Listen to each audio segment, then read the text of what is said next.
Yeah. Can you hear me now? Can you hear me now?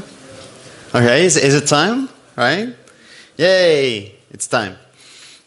Okay, my talk is titled Enough TMP to Write a Variant.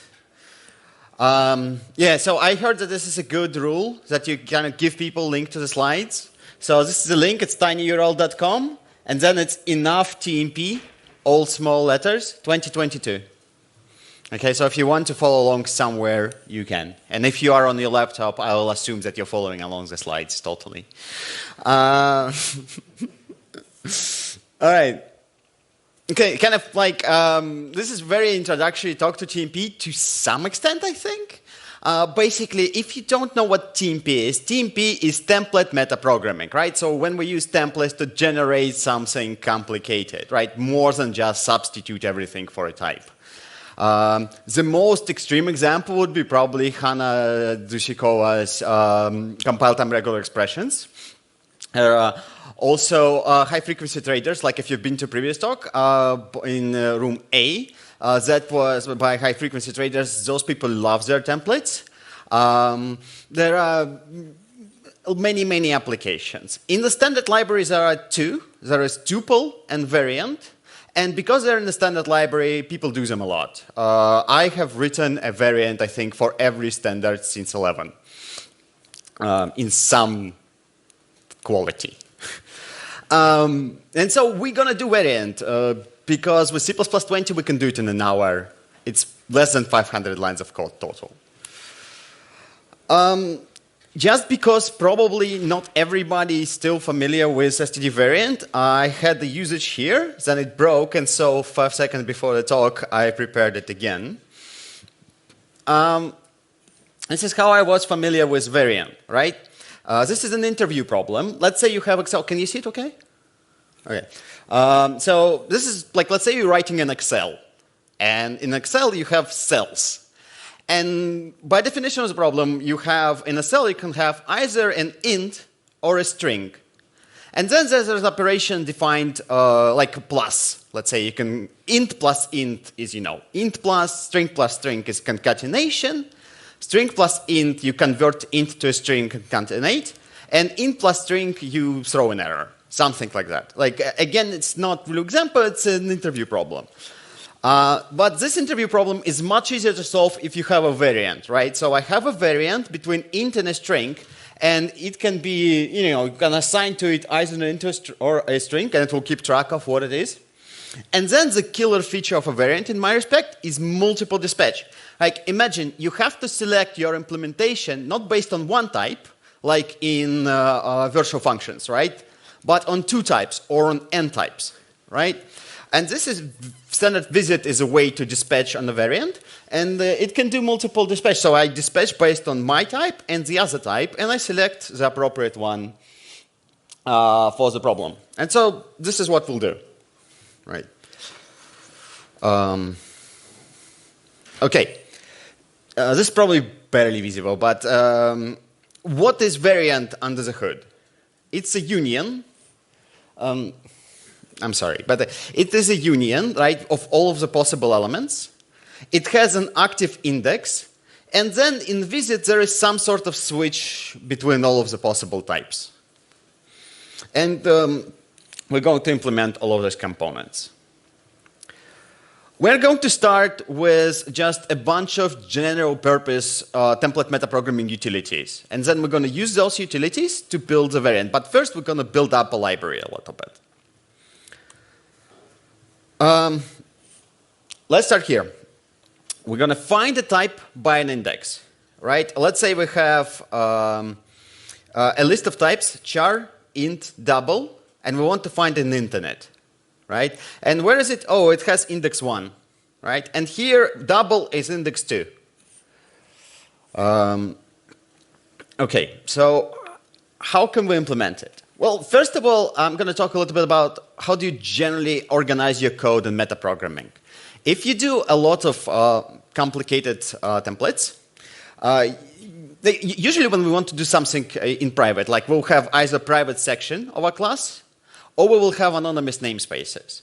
Both of those things are not available to us really in templates. Like anonymous namespaces just don't work in headers. And private part of the class doesn't really work with complicated templates because writing friends is really, really hard. So instead what people do is they have namespaces. Andre was ranting yesterday about the detail namespace. Detail namespace is very useful, but the problem with detail namespace is you have one detail namespace per library. And so things in different files tend to clash.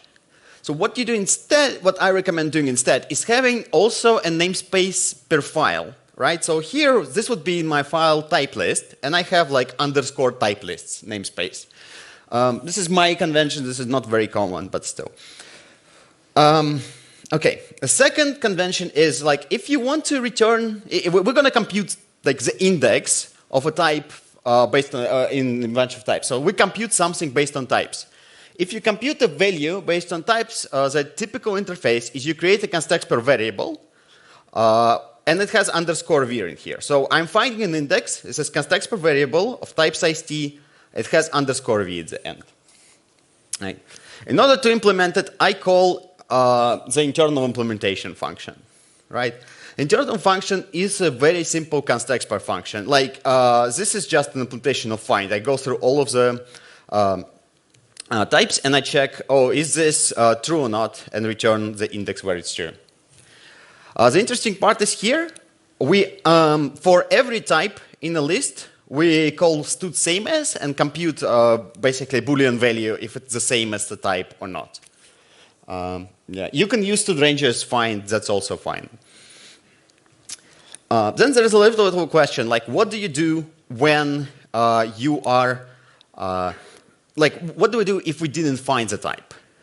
There are many options. Standard library obviously returns you the end when you didn't find something.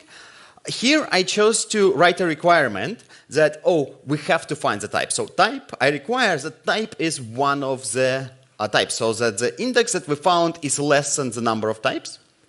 And this way, I can then check for it. Like, for example, I could write a concept, one of, that's going to say, oh, did I find the index? And this is a useful concept. Okay. The next utility we're going to write is uint at least, right?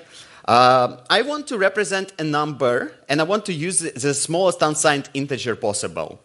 Right? So for 100, uint 8 will be enough. For 256, I already need uint 16, that kind of stuff. Similar convention here. If you want to return a type, you create a using type def, right, with underscore t at the end. And this is implemented again by calling a function. And you see this lives in like int utilities file. So I call into int util namespace. The implementation is very simple. It is just if constexpr table. You see, I'm just checking conditions one after another and returning, if it's smaller than uint max, return uint 8, uint 16 max, etc. Okay. The next one is get type by index from a type list. So let's say I have a list int char double, and I want to get second type. That's going to be a double. Right. First type, that's going to be char. This is a surprisingly difficult problem, right? There is a talk by Chris Jusiak, and I believe he will repeat it in the online part at this conference, in the track after this, called the nth element case study, where he talks specifically about this problem, how to get a type by index from a type list. The reason why it takes a whole talk for him to talk about this is because it's not trivial to do in optimal compile time. Right, you want if you are doing a lot of complicated metaprogramming, like they do in HFT, you care about that.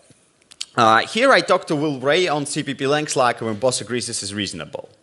How I'm going to do this? I'm going to just have a constexpr table. Okay, we're going to unroll first 10 types. And if the type is index is 0, we're going to return the first type. Index is 1, returns the first. You see, like, you see zeros type, first type, etc. And if there's more than 10 types, we're going to recurse. this is why I'm not just doing if n equals 0, otherwise recurs. Why do I do unrolling? Basically, generally speaking, the performance of your compile time should depend on the number of instantiations. And so if I just did one if else, then I would instantiate the function for each of my types. This way, however, I instantiate only like for every 10 types I instantiate a function. There's another interesting thing here. You see, in the previous function, when we returned the type, I just constructed, default constructed it. But in general case, you can default construct a type. So we need to wrap it into something. And we wrap it in the standard type identity with just an empty struct with a type definite. Yep. The next one is instance of. Right? We want a concept that will tell us if something is an instance of certain template. Like vector of int is an instance of vector. But int is not instance of a vector. And a little bit of a tricky one, vector reference is not an instance of a vector. Maybe. We'll talk about that in a second. How do we do that? Well, okay, this is a concept, and the concept just calls into implementation, right? Implementation is done here with a template specialization. I have a default case. It's going to say no.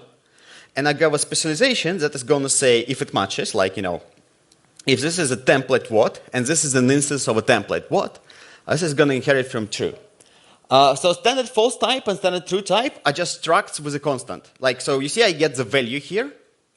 And so this is what they provide. It's just an empty struct and has inside value equals false or value equals true. Yeah, they just come in as handy. There's one caveat with this. At instance of only, you cannot write a general purpose instance of in C++. So because you have either type name template parameters or you know, value template parameters. You cannot have either or. So in this case, I only need type name template parameters. That's going to be enough for me. That makes sense? Perfect. You're going to nod for me. All right. Next thing, forward. I believe this version I took from Jonathan Muller's blog. We all know how to forward, hopefully, right? You do standard forward, you know, if you t x. This is unpleasant because you need to know the type of t. So sometimes you have to write std forward decal type of x, x. Surprisingly, this works. Like, but this is also, this is really annoying to type. So people use a macro, right? And this is how that macro looks. So you have, it's a static carp to this decal type is effectively forward, but in line, so it's faster to compile. And here's a dot, dot, dot trick is also really cute. So like if you work with gtest, you know you have to put braces around things sometimes because it interprets commas as part of the macro commas and not your expression commas. Well, what this dot, dot, dot does, it basically says, yeah, treat them as macro commas, but then also unpack them all together. So if you have a macro with one parameter, this is a cute trick. Okay. And with this, I'm ready to do a union. If anybody has any question, I can try to answer that. Okay. So union is something where we're going to store the data, right? It's similar to C++ standard union, but built-in union, but you cannot unpack into a built-in union, so we need a little bit of support. Like you see, union underscore in char double, and I can construct, construct me the second element. You know, it's a double. I can get an element from there. Destroy, construct the first element, and destroy it. This is tests for get. Let's start at the end. So how do I write destroy? I call std destroy at, and I get the address. And how do I call construct? I would like to do the same thing. Unfortunately, it doesn't work. There is std. Instead, I will have to write a constructor. Right? The std construct at and std destroy at are super useful primitives from C++ 20. they allow you to do placement new effectively at compile time. You cannot do placement new at compile time, but this one works.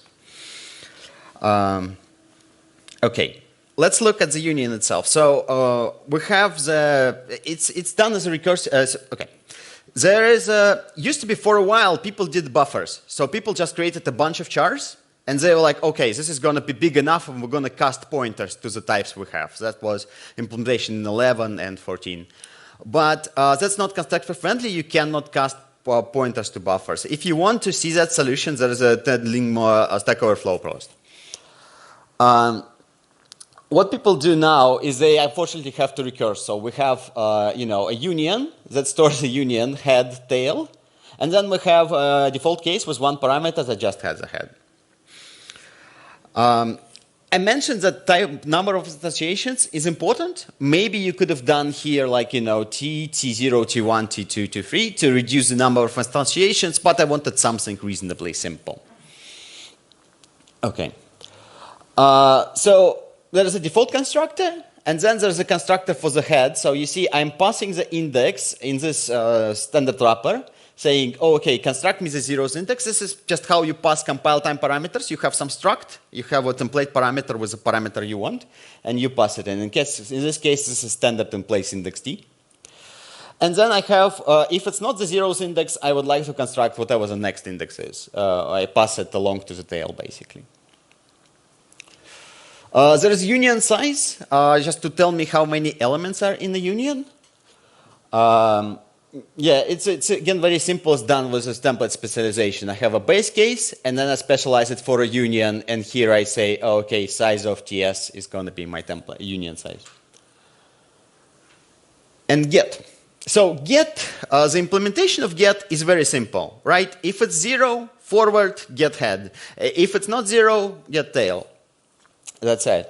You see we're using tools forward, and this becomes very clean implementation compared to me having to do all the forwarding myself. The tricky part is the requirement, right? Why do we want requirements? Well, because everybody has a get, and your gets will clash, so you really want to have some sort of constraints. So this is only this get matches. In theory, I could say, right, instance, of union. That would be my expectation, that I could have said that. Unfortunately, this will not compile because of how perfect forwarding works. Nico mentioned that as his keynote yesterday a little bit as well. Basically, self here will deduce not as a union, but it will deduce as union reference sometimes. So this is a big kind of controversial topic. Like standard ranges concepts like forward range and forward iterator, they will eat up references. Standard, regular type will not eat up references. Which one is it correct? I don't know. Sometimes I remove reference in my concepts. So here I didn't, and this is why I apply instance of to removing reference, type name. Yeah, this is why I apply instance remove cvref when I do instance of. And the second requirement is, yes, that basically index is less than union size. Okay. Thank you very much. All right. If that makes some sense, we're going to go and do a switch. All right. Again, we would like to unpack into a switch, but that's not possible. So this is another important template meta programming technique. Because in all other cases, the code gen would be identical, regardless of rather whatever technique we do. Here, depending on how we write implementation of our compile time switch, like the result will be different. So we want to understand what assembly we get in the correct case, and then we're going to try to match it. Right, so this is a kind of correct case, and what do we see? We see a jump table specified, and basically, we compute the index and then do jump to the correct position. So this is what John will like. Let's first figure out the interface that we're going to have for our switch. Right, you see, I have the switcher class.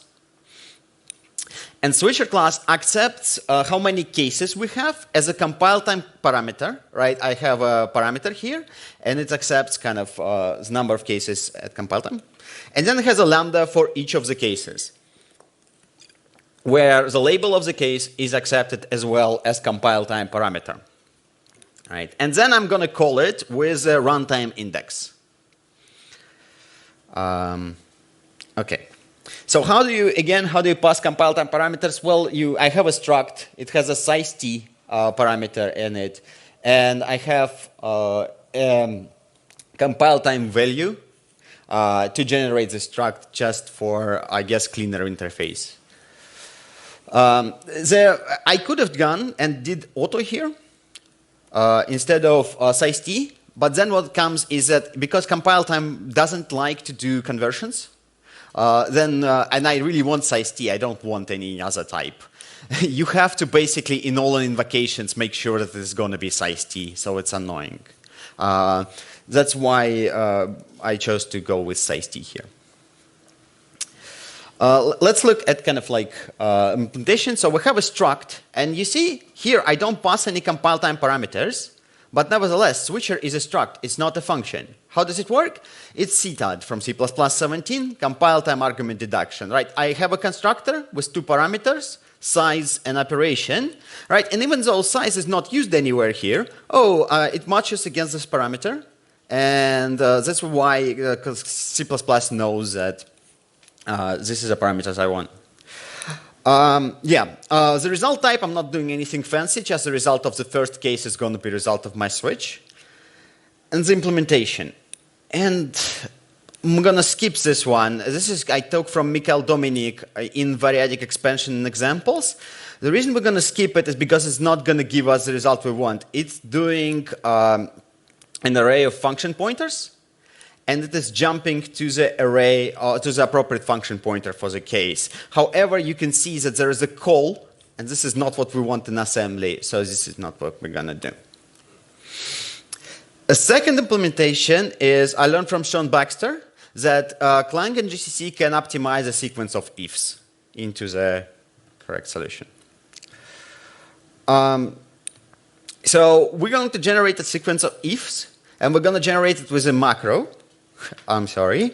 Basically, the macro has two cases. Like it has if constexpr check first to make sure that we don't try to call something that doesn't exist. If we set 10 cases, we don't try to call it with more than 10, right? And then it has a runtime check.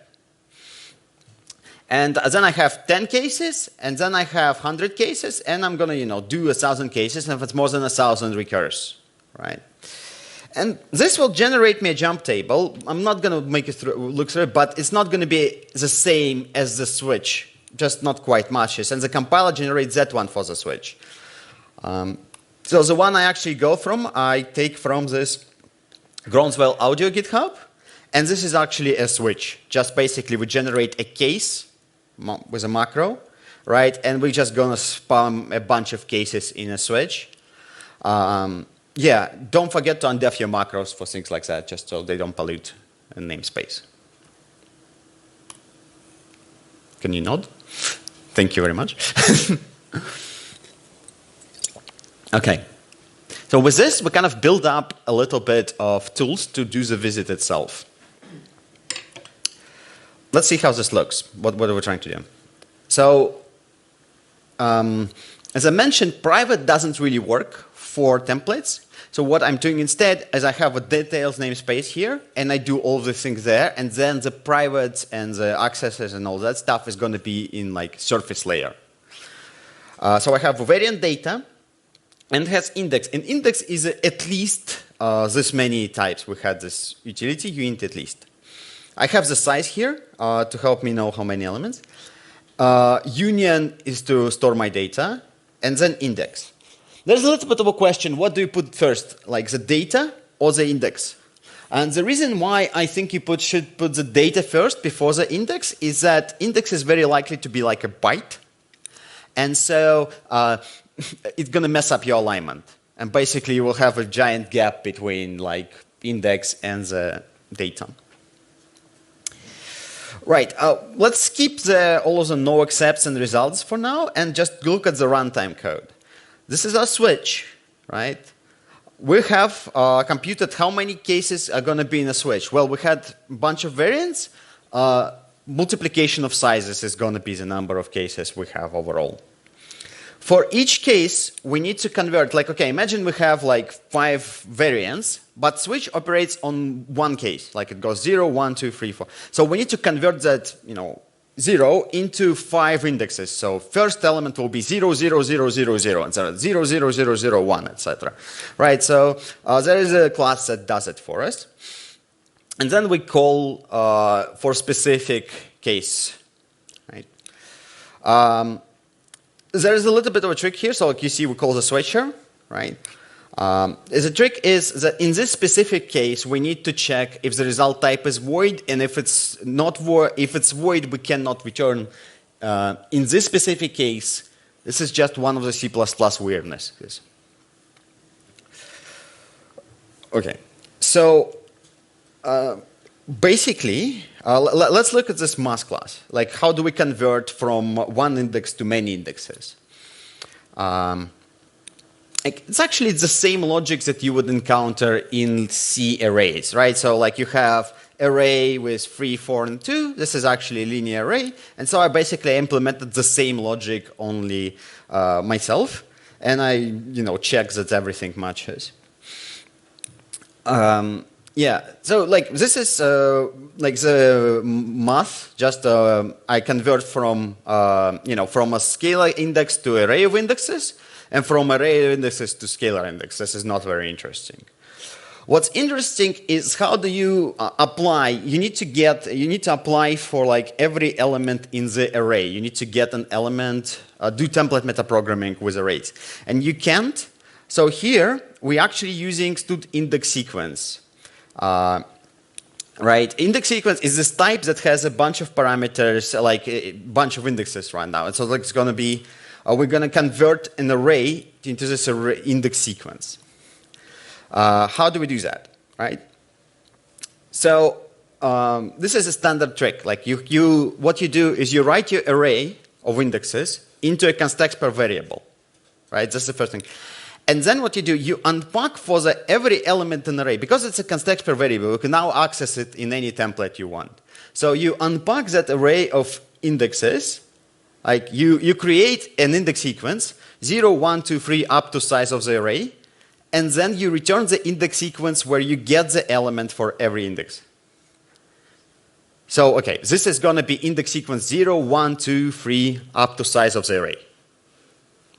Then I'm going to return an index sequence is going to be array zeros. So like I0, A1, A2, A3 in an index sequence.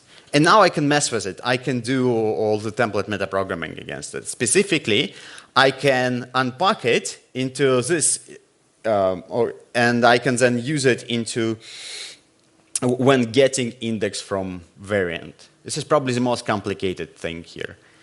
Kind of have a look at it, if it makes some sense. Index sequence is array or is a sequence of numbers, just a template. I unpack over it. So this is I'm going to create get the first element from the index. This is from the first variant. Second element from the sequence from the second element, and so on. Okay. If it's still confusing, like there's going to be an example to unpack a tuple on CPP reference. Look at that. Finally, that kind of deals with runtime. Now we just need to do the return type and the noexcept. And we want to be able to check in concepts that we can visit things. So this is, I don't know how well understood it is. But okay, let's see. So let's say I have a concept. So I have a function call foo, right? And it's just going to call x.foo, right? And I have a concept can call foo that calls foo. Right? Makes sense, right? And I have a struct and it says can call foo and compiles.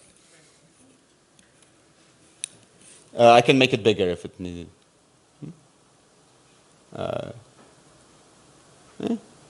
Okay. All right. However, if I type an int, it will also say compiles, right? Despite int not having foo. The thing is, right, that concepts and everything like that is checked only at the signature, right? And for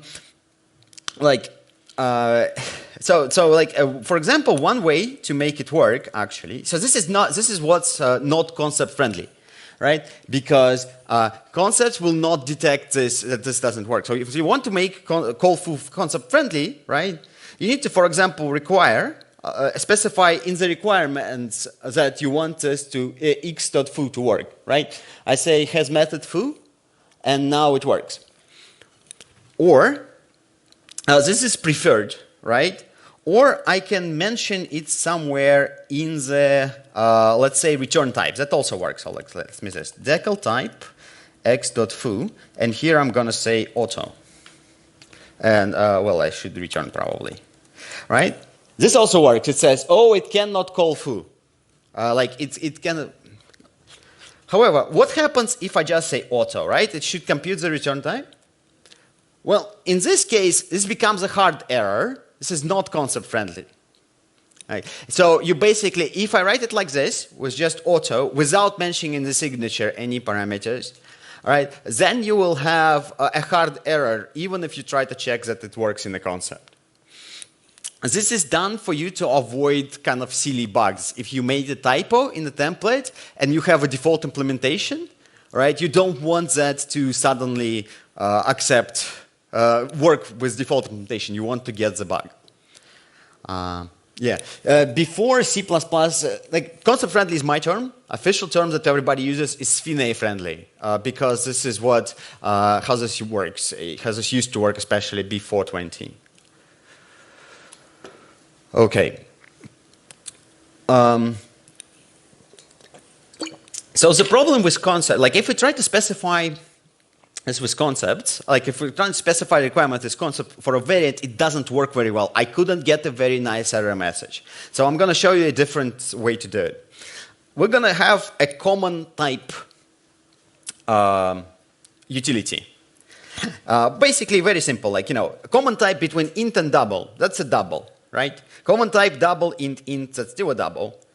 Common type between string and int, what I'm going to do here is I'm going to return this weird thingy called no common type, right? And what this will give me is when I have a function that returns like whatever this thing, right?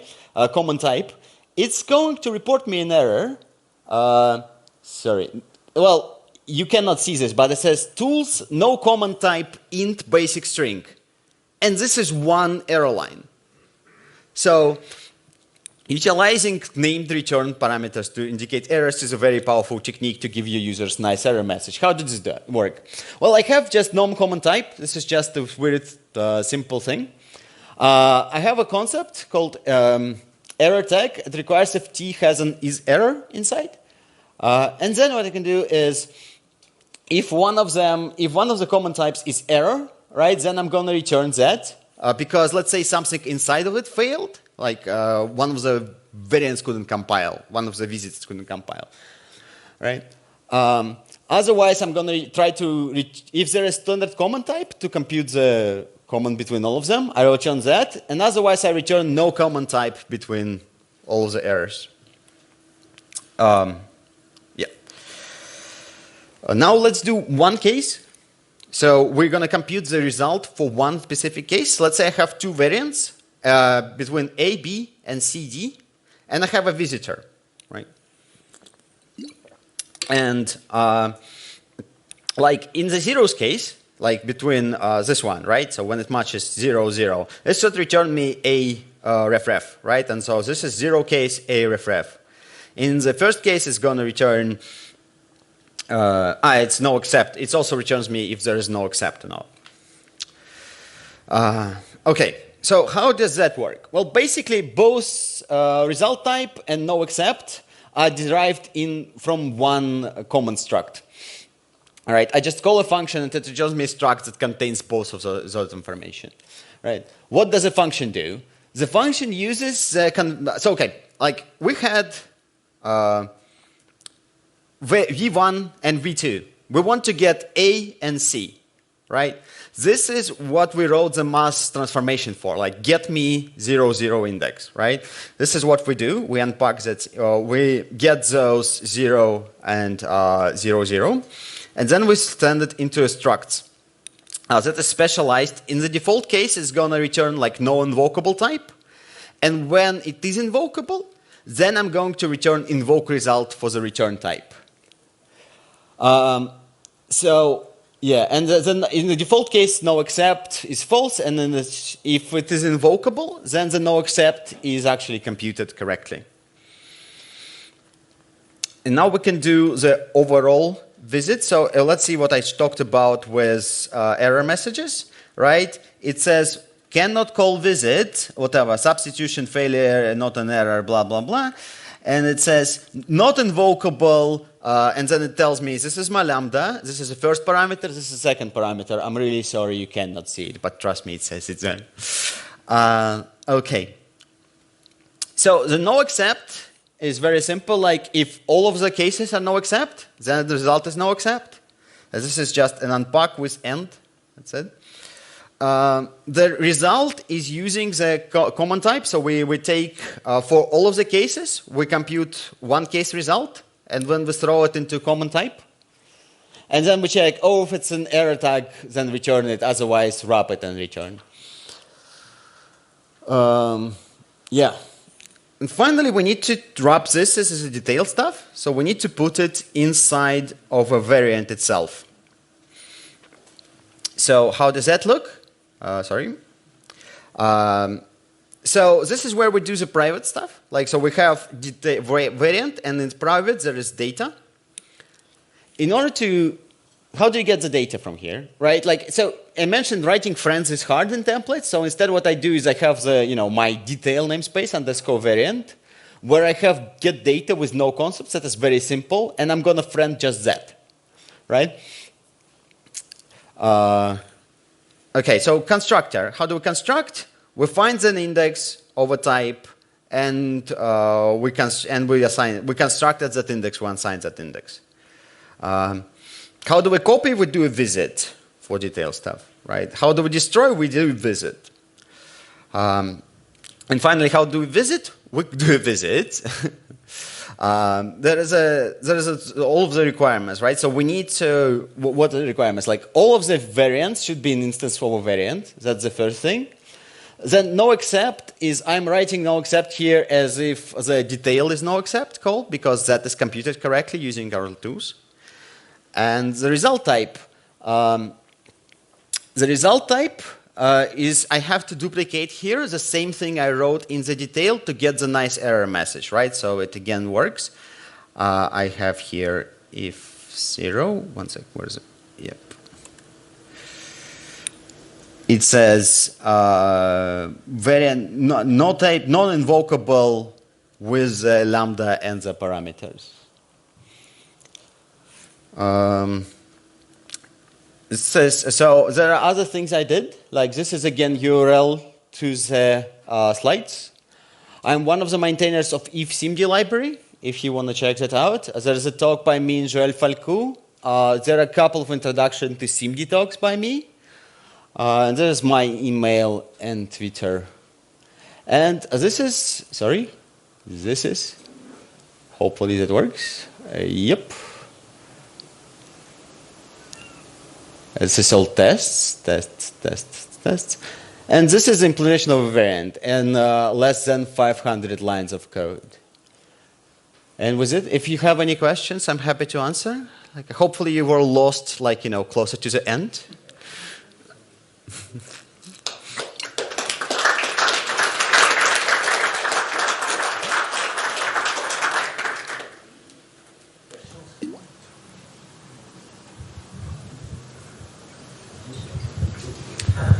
I'm wondering what the debugging experience is like for debugging these things. Can you speak to that at all?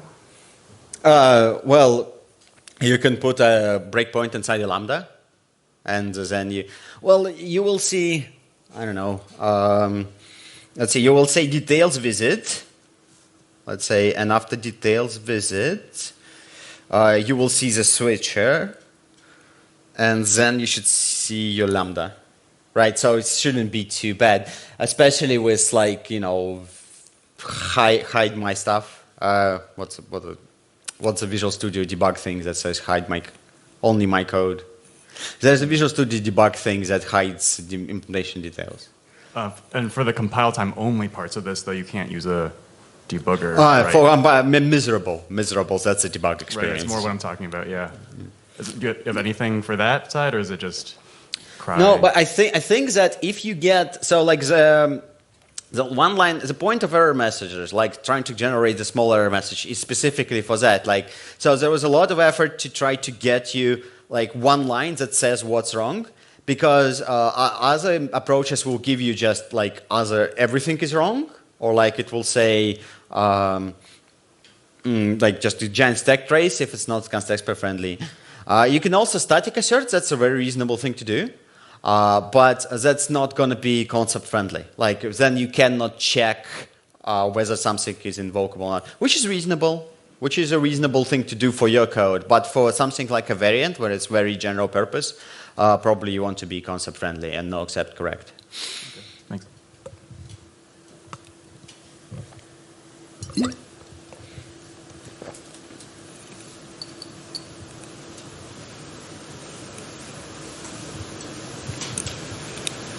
Okay, we all just got 5 minutes back. Thank you for coming.